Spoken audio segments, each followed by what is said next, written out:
qualitative research. So you can say that I am very strategic. I have exit plan. So that is why I'm teaching you, don't leave your data analysis at the end. You have to start from the beginning. You have to know already where you're going, where you yeah Jyoti, in 3 years, alhamdulillah. Yes. So if people say that qualitative research is impossible for you to finish within 3 years, no, I've proved that wrong. And a lot of people have proven that wrong. You just need the correct strategy, the correct timing, and you have to know how do you manage your journey, because PhD in qualitative is not as as very structured as the quantitative. Okay, next month I can go to collect data. Another 2 months I can analyze. It's not like that. Sometimes I'm in the field for 1 year. I collect data for the whole year. 12 months. I started in January, I finished the next January. So 1 year I'm in the field. So can you imagine? So, and that is the fastest that I can do. I wanted to interview more, but my supervisor said, okay, that's enough. You have rich data already, so that's enough. You have to stop now. Because, but you have to really plan, and you see what's the next step. What is the next step? Okay, so that is very important. And of course, in doing that, in doing analysis, always think about theoretical contribution. What is it in the theory that you're trying to refute or trying to prove? Okay, using your theory. And in qualitative research, we welcome theoretical triangulation as well. You can use more than one theory, no worries. Okay, so we embrace creativity as well in qualitative research. Okay, that's enough about beginning data analysis. Now we go straight forward to the QDA, qualitative data analysis. What is it? It is a process of turning written data into interpretation of findings. For example, you want to know what is the advantage and disadvantage of online learning. For example, this is current situation, right? So you read paper, you IV paper, and as you're doing that, you are actually can already see where it's heading. So what's the theme, what's the pattern, so that when you can finally sit down with all your data in front of you, ready to be coded, you already know the priority themes and categories. This if you're doing deductive approach. If you're doing action research, if you're doing grounded theory, you will be using deductive approach. You will start with quotes, child quotes, and then you do all the child quotes, and then you can see the patterns, you cram them into bigger parent code. That is your themes. That is the inductive approach. Itu qualitative data analysis. Basically, essentially, it is making sense of your data. You have thousands, hundreds of interview transcript. I have 750 pages of interview transcript, adding with 220 documents and 10 years of annual reports, in which each annual reports have around 200 pages. That is thousands of pages of reading and analyzing. So if you start at the end, when do you finish? I don't know, okay? So you have to start from the beginning, right? And what do you do in data analysis? Yes, making sense of the data and seeing what is the pattern in your data that can actually answer your research questions. So that is important, yeah? Everything that you do in data analysis is trying to answer your research question. For example, your research question have 3. When you analyze the data, you have to start with research question number 1. For example, you have 700 interview transcript altogether. So you read first. You read from page 1 until page 750. One time to see the bigger picture. Okay. Then you you said okay already. Can start coding. How do you do? Take your first research question, focus on your first research question. For example, what is the definition of online learning? For example, that is your first research question. Read through that interview transcript, 750 pages, only looking for quotes relating to that first research question. Don't read for all 3 research questions. Okay, you'll be overwhelmed, too overwhelmed to detect all the important and relevant data. So that is how my Sifu taught me. For how analyzing, you have to read it one by one. You have to focus on first research question first. Quote all the data from all the transcript, from all the source document. Look at all the pictures, all the videos, transcribe, code all, for first research question. Settle that one. For second research question, read again from the beginning, page 1 until 750, and then you focus on what is it, quote on what is it that is relevant to answer your second research question. That is how you do it. So how many times do you read? A lot. Your evidence, until your evidence is at the back of your hand already. Okay, so this is the steps in qualitative data analysis. This is a general step from Miles and Huberman. First one, you have data reduction. Second, you have data display. Third, you have conclusion drawing or verification. That is for Miles and Huberman. This is the ideal and recommended ways of approaching qualitative data analysis. Mula-mula you have to record data, label, which is your coding, review objective, analyze contextual and demographic data as well, triangulate, carefully read encoding, identify and summarize theme, interpret findings, triangulate data source, make conclusions, seek feedback and validation, communicate findings, implement recommendation and make improvement. This is the normal route for any qualitative research, which is a good one. Yeah? I told you this is the ideal one, right? Okay. Now, what is coding? Anyone know what is coding? So coding is actually highlighting, okay? Highlighting. It's not the programming kind of coding. It's coding where you give a certain sentences in your data that is relevant to answer the research question. One smaller name, one more congested name, or you give it. For example, if you want to ask what is the advantage of online learning, okay? So if your interview said, oh, it's very easy, very flexible that I can just sit at home and then learn my degree from my home. So you give it what? Flexible. So that is your coding. So coding is actually trying to process the data and search for themes, ideas, and categories by you will start with just naming the data, naming it. And that particular short sentences will answer your research question. So that is the coding process lah. And you do it again and again for all the data. And then what you will left with, you will find some patterns. For example, cost effectiveness, flexibility, that is advantageous for online learning. Others, less social interactions. Very few apa lagi? Disadvantages. So you have to see. You can see already the pattern. Some of it is positive, some of it is negative. So that is maybe your themes or your categories. Okay, so that is how you approach coding. Yeah. Never mind. I will show you in Nvivo itself later on. Okay, so this is just I wanted to get you to be familiar with all these terms as well. Okay, so one tip of coding from Orbach and Silverstein, they recommend that you keep a copy of a research question, research concern, theoretical framework, central research question, goal of a study, and other major issues on one page in front of you to keep you focused. In your especially interview data, you will find a lot of things that is not related to your research questions anyway. So because when we interview people, we don't just go straight to the actual question, right? We warm up to the people first, and then we let them be comfortable with this, and then we ask them the real question that we wanted to ask. So you have to transcribe all. So when you transcribe all, there are a lot of parts that you don't have to use it. So just focus on what are the things that has been said by your interviewee that can answer your research question. Okay? So how do you know that? How do you make sure that you are not coding something that is out of your research question? You keep your research question, print it out, put it in front of your computer, and as you're coding, you have to see this code ataupun this particular sentences is relating to this research question. So you have to see. You can actually gauge between your research question and also your interview transcript or all the other source of data. Okay.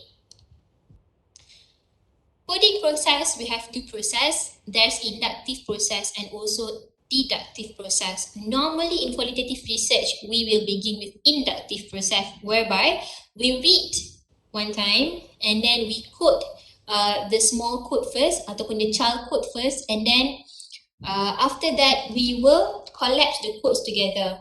Maybe we can see the patterns, we collapse together and then we put it into a bigger themes. And then you will end up with themes. That themes will go into your report for your findings chapter. Itu sahaja, the themes sahaja, not the codes. The codes won't go into it. The themes will go into it. So you have to find the patterns inside the coding and then you put it into one bigger themes. Yeah? Itu adalah inductive coding process. This is especially familiar with people doing grounded theory, ethnography. So all of those very, very subjective, very, very towards the end of the spectrum of qualitative, very subjective. They are doing inductive process because they can't really gauge what themes are going to come out of that research. They can't really gauge. They have to look at the data and then see from the data itself. But there's another way of doing it. So this is the lower subjectivist punya spectrum, yeah. Case study research, the normal research ataupun research that are more structured. You already know what you're gonna have, what themes are going to come out of that data. You already know. So you begin with the themes. You begin with the parent code and then you put the child code in. You put the child code in into the bigger theme, but you already have the themes. And that themes also is it's flexible. You can actually adjust ataupun you can actually reduce and add the themes, but you already have beginning themes. Yeah. So this is for those people who have done a bit more structured work in the qualitative research. Okay, so you have to make sure where are you, at the end of the spectrum or at the lower end of the spectrum. Okay, to make sure that you are doing the right approach of coding. Coding levels. You don't do coding one time. You do coding a lot of times. Okay, so there's phases of coding. First, maybe you will start with descriptive coding and then you go into interpretive phase and then you go into pattern coding ataupun you start with open to axial coding into selective coding. There's a lot of phases of coding, but trust me, you don't do it once. You do it at least twice or thrice, yeah, to ensure that you end up with a final amount or a final category of themes. Okay, so a difference between a code and a theme. A code is the individual part of data that is relevant to your research question. A theme is the cluster of these individual codes that you put into one theme, one bigger theme. Okay. Now, I would like to introduce to you into thematic data analysis. So there's a lot of analysis in qualitative research actually, but thematic is the most simple, easy to understand, especially for beginners lah, for qualitative researchers that are beginners. So thematic analysis ni memang normally people will use it lah. So it is a method of identifying, analyzing, reporting patterns within the data, and it differs from other analytic methods that seek to describe patterns across qualitative data. So now the researcher will decide whether you are doing thematic analysis at what level. Do you want it to do surface level, interpretive level, semantic level? So that is your paradigm coming in. So that will determine what is the level of thematic analysis that you're doing. Okay, and also depends on the data as well. Okay, this is the phases of thematic analysis by Brown and Clark, 2006. First, you have to familiarize yourself with the data. You have your transcript data ready in front of you. Read it one time, every single thing, like I said just now. And then you have to generate initial codes. And generate initial codes maybe in the descriptive level. And then you search for themes. How do you search for theme? You can see patterns from the codes. Code 1 to code 2, okay, similar. So you put them together.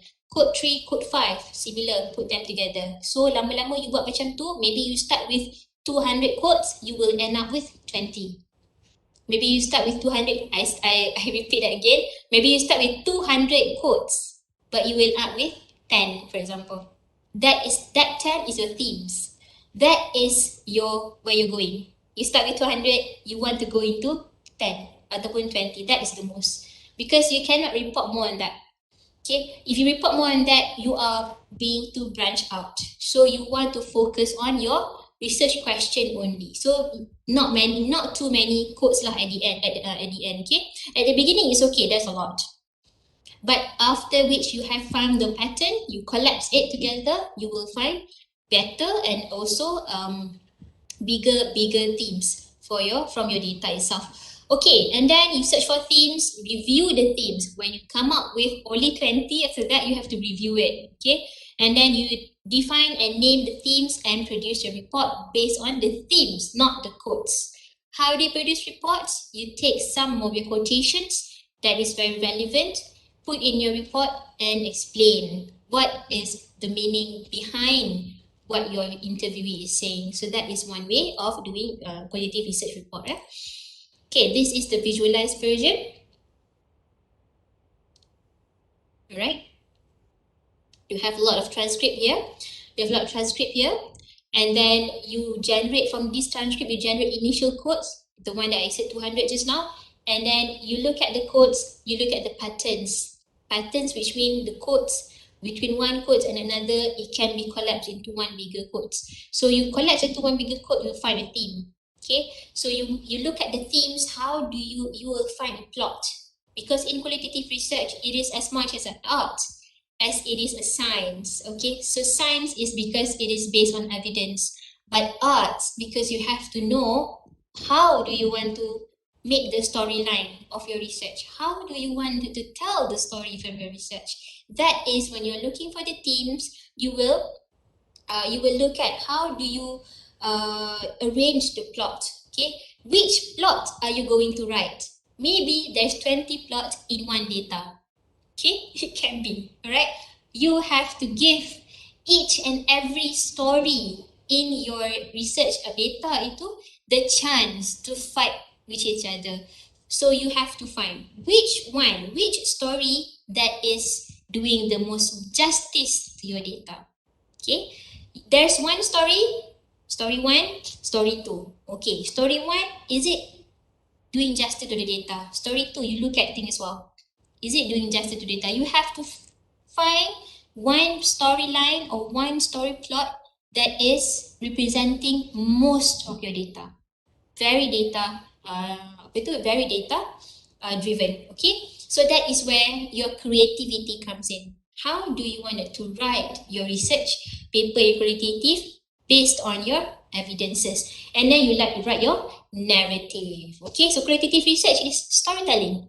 You are telling your story because we are looking at social interactions. We are looking at people's feelings, people's perceptions, people's experience, how they understand things, how they do their work, especially in organization, what is the organizational culture. All of this needs good storyline so that people can get what you are trying to say. Okay, that is so this is the checklist for good thematic analysis from Brown and Clark. Okay, so now we enter Nvivo. It's a really long, winding road. Qualitative research normally get 1 day for your research workshop, but I get 1 hour and a half, and I hope I can compress that everything and you can get something out of it. But now we are going to the software itself. Okay, what is Nvivo and what can it do? There's a lot of other software out there that can help you to do your qualitative research analysis. You can even do it from Word or Excel. So why do you need Nvivo? Okay, so Nvivo help you organized, help you to be transparent with your data, help to integrate your data, help to make sure that your finding is grounded from your evidence. Okay, it helps you to structure your work as well and helps your findings to be very close to the data. You can explore your data during Nvivo, and you can manage your project and data as well. You can search and interrogate your database from the Nvivo. There's a lot of advanced features. You can actually look at your data and you can know what is actually being said about that particular interviews. Okay, you have writing tools as well, and also you can actually produce output from Nvivo. So that is what Nvivo can do. But what is it that Nvivo cannot do? Can you guess?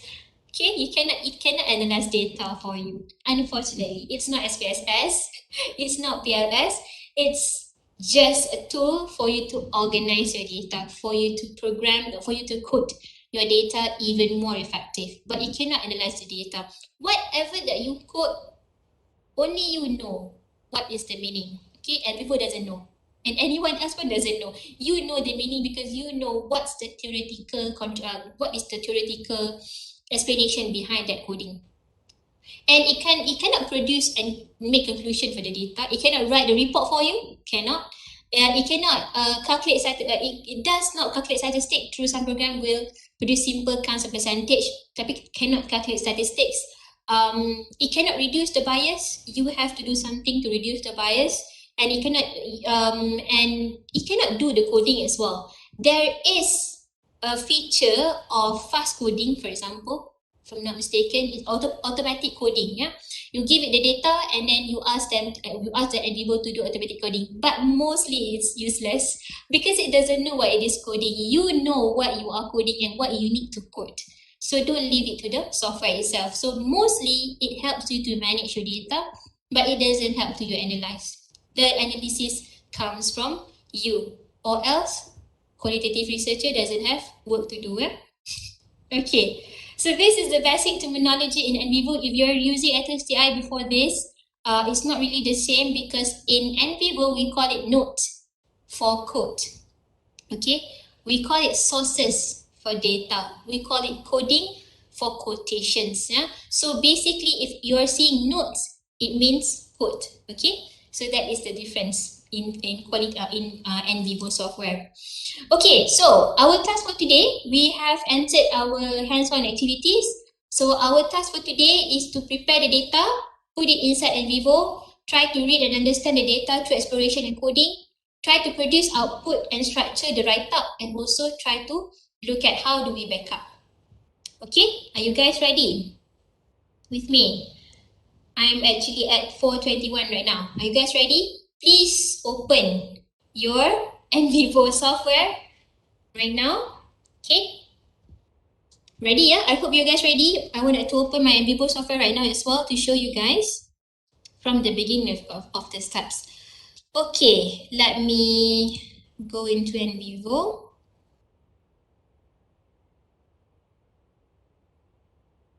Yeah.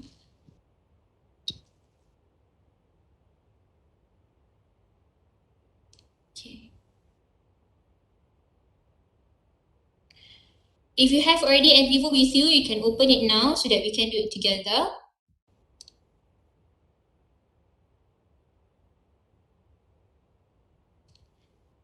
Ini dia. Sekejap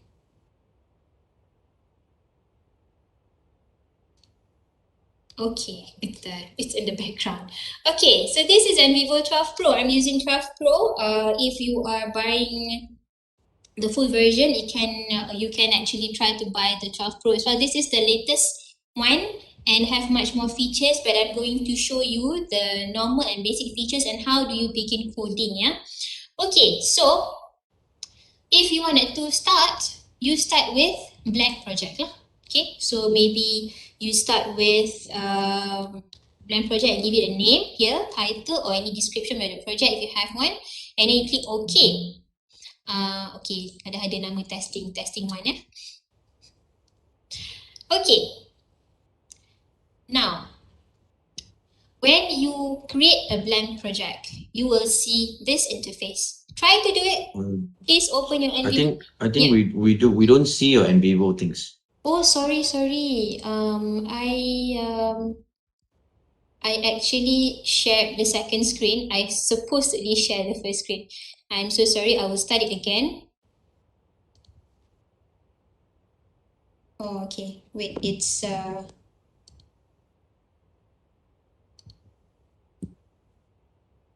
sorry, it's hang on me. Wait, yeah.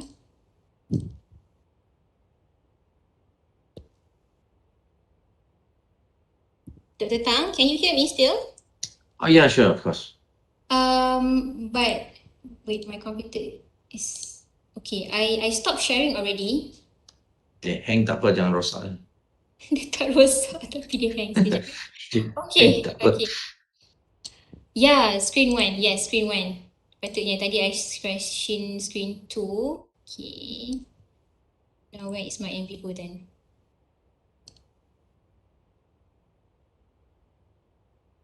Okay, here. Right. Sorry for that, yeah.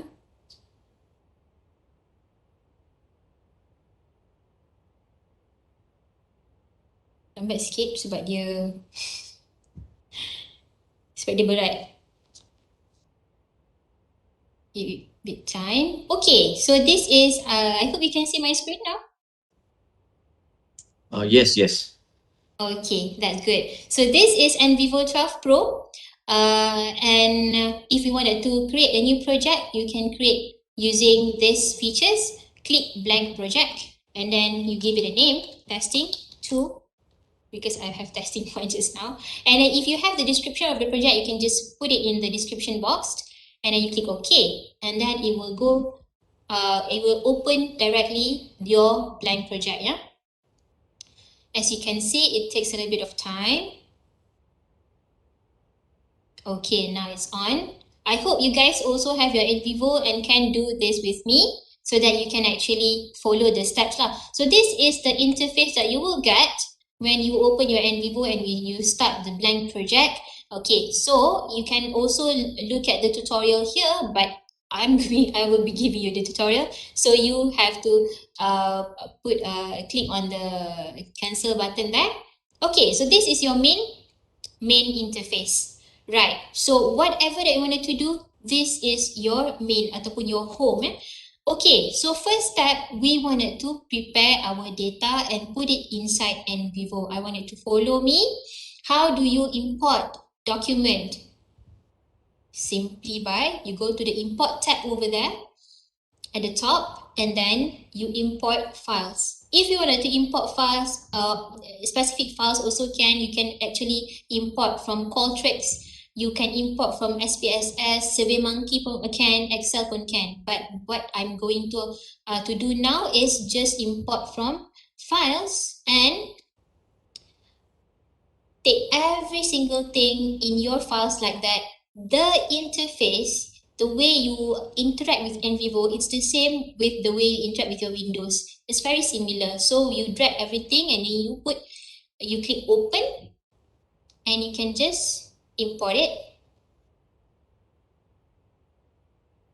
Wait for it to be imported into the project and then there you go. That is all your data that you have imported. You have your literature review, you have your transcript as well. This is just a sample project, yeah? So, have you imported your data, everyone? Anything, you just put any articles in your Nvivo. I just wanted to show you how do you do codings. Okay, I hope you guys have already go into this step, yeah? Okay, this is the first step lah. Okay, you already have your document. Now, what do you do with it? What do you do with it? First, you wanted to create project. Okay, done. Done, right? And then, you wanted to import document. Done. After that, you wanted to explore your data using word cloud or word list to get the general idea about the data before you begin coding. You cannot code first, okay? You have to explore your data. How to explore the data? You maybe try to look at one transcript and then click explore and click. Wait, yeah, I cannot see. Sorry. Click.